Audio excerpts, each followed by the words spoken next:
Alam nyo ba na mayroon tayong 5 bagay na hindi dapat ginagawa pagkatapos natin kumain? 5 lang ang tatandaan nyo. S, S, S, F, D. Ang unang S ay ang sleep. Bawal matulog pagkatapos kumain kasi nasisira ang metabolismo natin. Ikalawang S, smoke.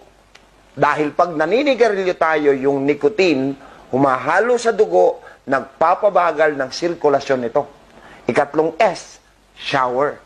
Pag nagsa-shower tayo, lumalamig ang nerves ng kamay at paa na nagbabagal din ng sirkulasyon ng dugo.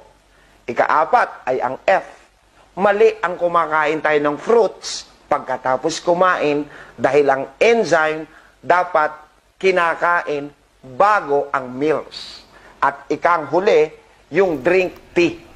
Bawal tayong magtsaa dahil ang tsaa ay may acid at ang acid dapat na uuna bago kumain.